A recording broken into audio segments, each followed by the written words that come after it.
My dear students, अस्सलाम वालेकुम to all of you. Last class में हमने पढ़ा था इलेक्ट्रॉनिक कॉन्फ़िगरेशन और हमने वहाँ पे कुछ एक्सेप्शंस भी देखे थे। तो आज हम इस क्लास में करेंगे कुछ क्वेश्चंस इलेक्ट्रॉनिक कॉन्फ़िगरेशन पे। ठीक है, तो पहला क्वेश्चन है हमारा, write all the 4 quantum numbers for last electron of sodium.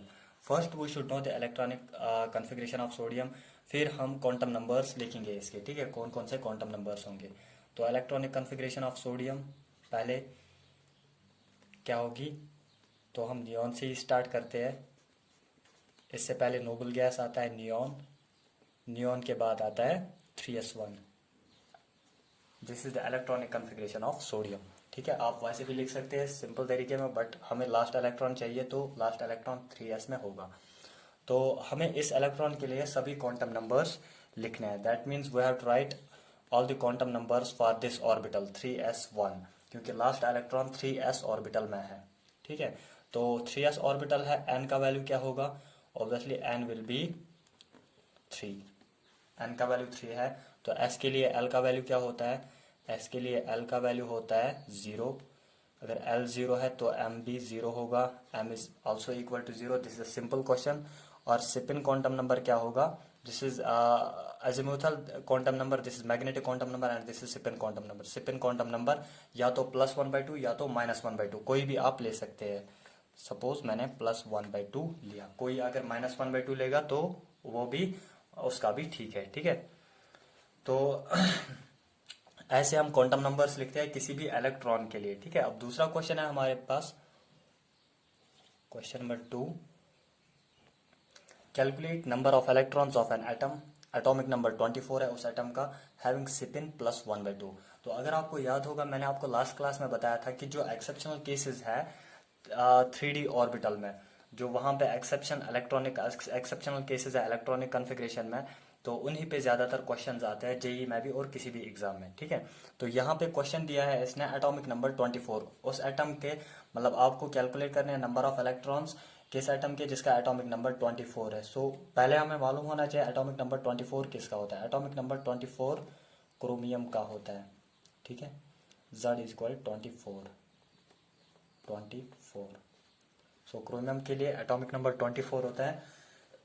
अब हमें वो इलेक्ट्रॉन्स निकालने हैं जिनका स्पिन क्या है, +1/2। ठीक है, तो क्वेश्चन आपको ऐसे भी दे सकता है, calculate maximum number of electrons having spin +1/2, और calculate minimum number of electrons having spin +1/2, या -1/2 भी आपको निकालना पड़ सकता है। ठीक है, तो अब कैसे क्वेश्चन करेंगे हम, तो हमें पहले इलेक्ट्रॉनिक कॉन्फ़िगरेशन मालूम होनी चाहिए क्रोमियम की। क्रोमियम की इलेक्ट्रॉनिक कॉन्फ़िगरेशन, आर्गन, क्रोमियम का 24 होता है, आर्गन तक 18 आए। ठीक है, 18 इलेक्ट्रॉन्स, फिर उसके बाद 4s2 सॉरी, क्रोमियम का एक्सेप्शनल केस है, दैट मीन्स 4s1 आएगा, फिर आएगा 3d5। ठीक, this is the electronic configuration for sodium. अब आर्गन तक हमें पता है 18 इलेक्ट्रॉन्स तो ऑक्यूपाई हुए, 18 इलेक्ट्रॉन्स, और उनकी पेयरिंग भी हुई ऑर्बिटल्स में। दैट मीन्स अगर पेयरिंग हुई तो जितने पॉजिटिव स्पिन वाले होंगे उतने ही नेगेटिव स्पिन वाले भी होंगे। दैट मीन्स इन 18 इलेक्ट्रॉन्स में से 9 इलेक्ट्रॉन्स होंगे, 9 इलेक्ट्रॉन्स विल बी, 9 इलेक्ट्रॉन्स का स्पिन होगा +1/2 और बाकी 9 का होगा -1/2। बाकी 9 इलेक्ट्रॉन्स का होगा -1/2, क्योंकि यहाँ पे पेयरिंग बराबर हो गई है। अब ये वाले जो इलेक्ट्रॉन्स है 4s1 एंड 3d5, ठीक है, ये सभी अनपेयर्ड इलेक्ट्रॉन्स है। तो अनपेयर्ड इलेक्ट्रॉन्स है, तो अनपेयर्ड इलेक्ट्रॉन्स को एक ही स्पिन होगा। अगर मैं ऑर्बिटल्स बनाऊंगा इनके, तो 4s1 ऐसे आएगा और 3d5 इसके ऑर्बिटल्स ऐसे आएंगे, तो इनका भी सेम स्पिन होगा, चाहे पॉजिटिव चाहे नेगेटिव, लेकिन सेम होगा। तो अगर आपको क्वेश्चन पूछ रहा है calculate maximum number of electrons having spin +1/2, इस एटम में आप मैक्सिमम नंबर ऑफ इलेक्ट्रॉन्स बताइए जिनका स्पिन +1/2 होगा। दैट मीन्स आपको मैक्सिमम निकालना होगा। तो मैक्सिमम के वक्त आपको ये अनपेयर्ड जो इलेक्ट्रॉन्स है यहाँ पे 4s1 और 3d5 में, तो ये भी आपको पॉजिटिव लेने पड़ेंगे क्योंकि आपको मैक्सिमम निकालना है। दैट मीन्स ये कितने इलेक्ट्रॉन्स है, 6 इलेक्ट्रॉन्स, तो 6 इलेक्ट्रॉन्स का स्पिन क्या होगा यहाँ पे, +1/2। तो maximum number of electrons with spin +1/2, कितने इलेक्ट्रॉन्स आ गए, एक तो ये 9 और ये 6, that means there will be 15 electrons which will be having spin of +1/2, जिनका स्पिन होगा +1/2। और अगर आपको क्वेश्चन ऐसे होता है, calculate minimum number of electrons, what will be the minimum number of electrons having spin +1/2, मतलब मिनिमम नंबर ऑफ इलेक्ट्रॉन्स कितने होंगे इस एटम में जिनका स्पिन +1/2 होगा। ठीक है, तो आपको उस वक्त ये वाले जो अनपेयर्ड इलेक्ट्रॉन्स हैं, इन 18 इलेक्ट्रॉन्स में से +1/2 9 होंगे और -1/2 वाले स्पिन 9 होंगे, और बाकी जो अनपेयर्ड इलेक्ट्रॉन्स यहाँ पे है तो इनका आपको नेगेटिव लेना है उस वक्त, क्योंकि आपको मिनिमम निकालना है।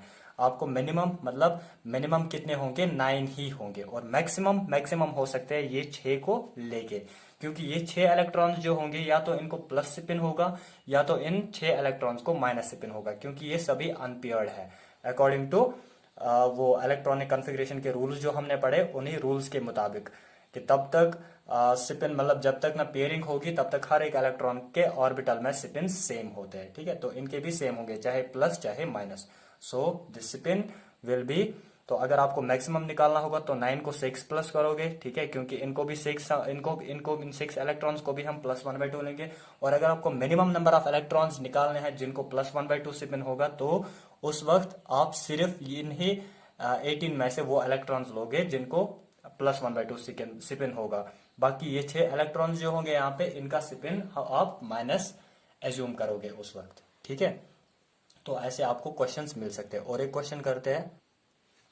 क्वेश्चन है हमारा, calculate magnetic moment of Fe+2, Fe+3, मतलब ये आयोन्स है, these are not atoms, these are ions, chromium +3 and कोबाल्ट+3।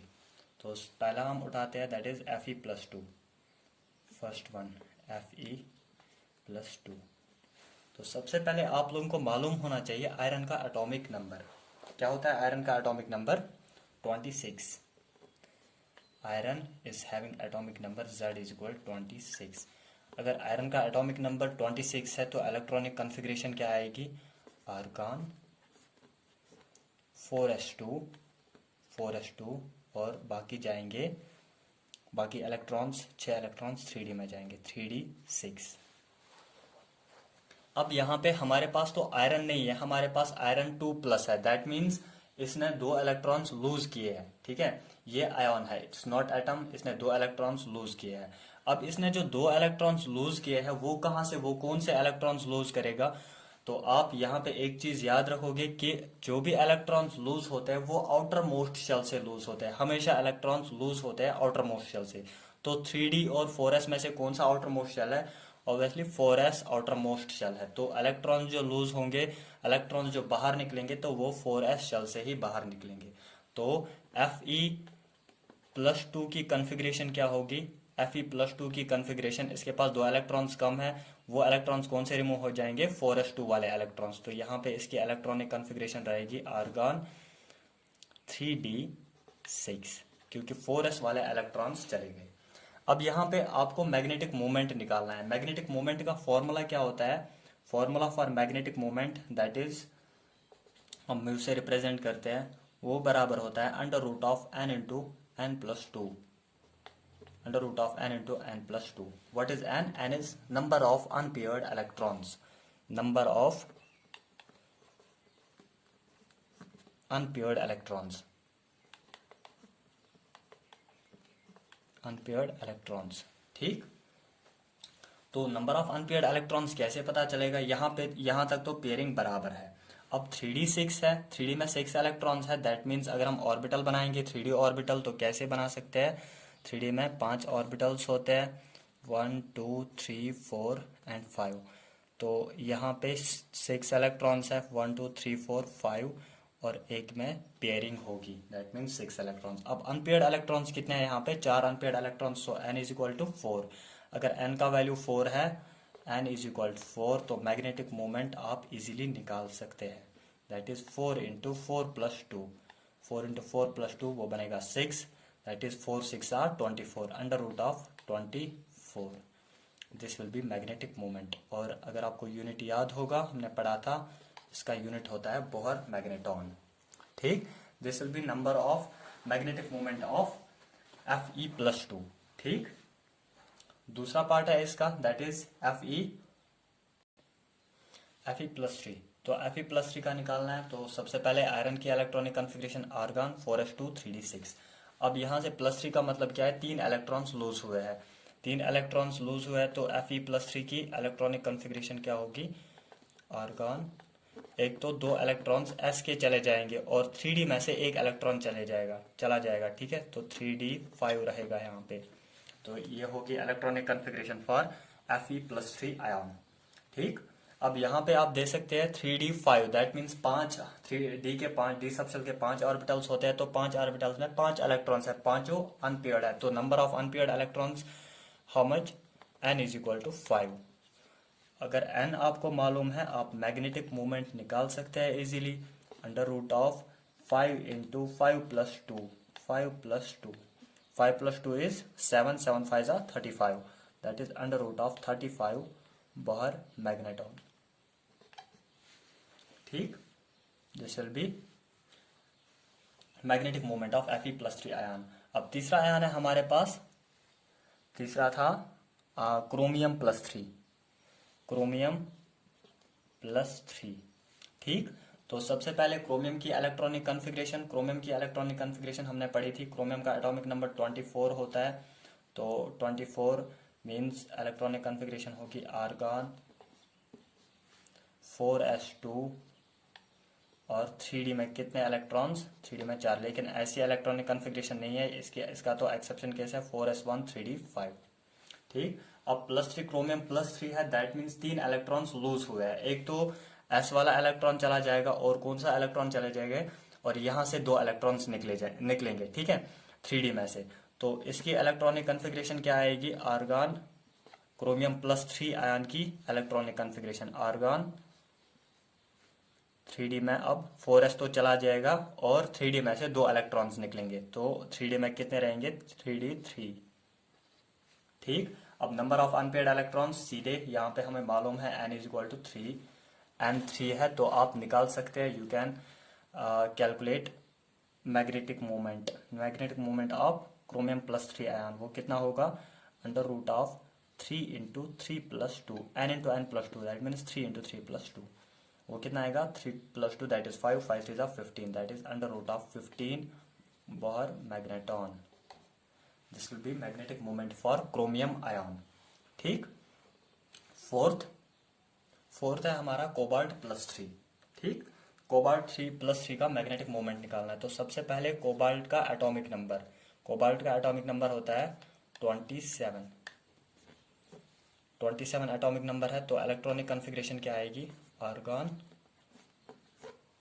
और आएगा 4s2 3d7। ठीक, अब हमें चाहिए कोबाल्ट+3 आयन की इलेक्ट्रॉनिक कॉन्फ़िगरेशन, मींस आपको 3 इलेक्ट्रॉन्स बाहर निकालने हैं। कोबाल्ट+3 इसने 3 इलेक्ट्रॉन्स लूज किए हैं, तो 3 यहाँ से भी आप निकालो, दैट इज इसकी इलेक्ट्रॉनिक कॉन्फ़िगरेशन आएगी आर्गन, एक तो 4s में से 2 इलेक्ट्रॉन्स चले जाएंगे और 3d में से एक इलेक्ट्रॉन चला जाएगा, तो कितने इलेक्ट्रॉन्स रहेंगे, 3d6। ठीक, तो number of unpaired electrons 3d6, जब 6 है दैट मीन्स एक ऑर्बिटल में 2 इलेक्ट्रॉन्स, एक ऑर्बिटल में पेयरिंग हुई है, अब 4 ऑर्बिटल्स में 4 इलेक्ट्रॉन्स अनपेयर्ड है, दैट मीन्स n का वैल्यू होगा 4, number of unpaired electrons 4।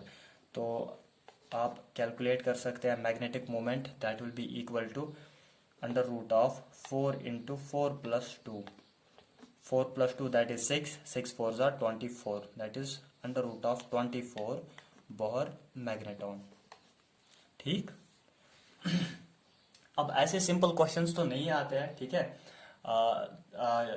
Previous year में एक क्वेश्चन आया था, या जेई 2013 में एक क्वेश्चन आया था, उसमें कुछ आयन्स दिए हुए थे, तो उन ऐसे ही कुछ आयन्स दिए थे, आयरन कोबाल्ट के आयन्स, तो हमें अरेंज करना था increasing order of magnetic movement में उनको, ठीक है। 4 आयन्स दिए थे, तो वो have to arrange that ions in order of increasing magnetic movement. अगर आपको इस ऐसे क्वेश्चन में increasing order of magnetic movement में इनको अरेंज करना होगा, तो आप क्या करेंगे, तो पहले सबसे पहले आपको इलेक्ट्रॉनिक कॉन्फ़िगरेशन मालूम होनी चाहिए। तो आपको मैग्नेटिक मोमेंट नहीं निकालना है, आपको सिर्फ देखना है number of unpaired electrons, because the ion और atom having more number of unpaired electron, जितने ज्यादा नंबर ऑफ अनपेयर्ड इलेक्ट्रॉन्स होंगे उतना ज्यादा मैग्नेटिक मोमेंट बढ़ेगा। सपोज अगर इसके पास 5 नंबर ऑफ अनपेयर्ड इलेक्ट्रॉन्स होते तो मैग्नेटिक मोमेंटम भी ज्यादा होता। ऐसे ही अगर इसके पास 4 से कम ये इलेक्ट्रॉन्स होते, अनपेयर्ड इलेक्ट्रॉन्स होते, तो मैग्नेटिक मोमेंट भी कम होता। दैट मीन्स जितना ज्यादा नंबर ऑफ अनपेयर्ड इलेक्ट्रॉन्स बढ़ेगा उतना मैग्नेटिक मोमेंट भी बढ़ेगा। सो आपको क्या करना है, आपको बस इन आयन्स में से मैग्नेटिक मोमेंट देखना है। जैसे कि अभी हमने देखा था आयरन +2 के लिए हमें निकला था, Fe+2 के लिए हमें निकला था √24 बोर मैग्नेटॉन, और Fe+3 के लिए हमें निकला था, Fe+3 के लिए वो हमें निकला था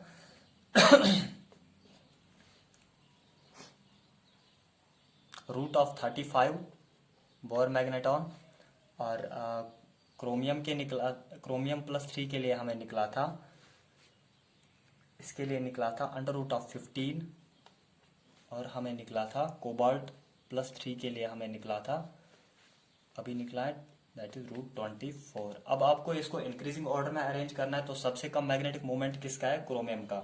तो आपको यहाँ पे ऐसे क्वेश्चंस में मैग्नेटिक मोमेंट अगर आपको इंक्रीजिंग ऑर्डर या डिक्रीजिंग ऑर्डर में अरेंज करना होगा तो आप उस वक्त मैग्नेटिक मोमेंट कैलकुलेट नहीं करोगे, आप सिर्फ देखोगे नंबर ऑफ अनपेयर्ड इलेक्ट्रॉन्स।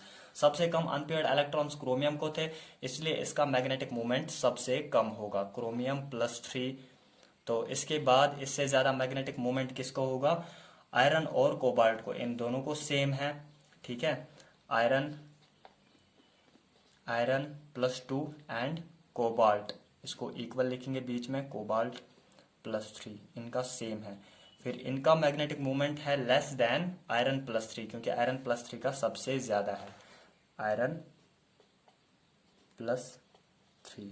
तो ये रहा आपका increasing order of magnetic moment of these ions.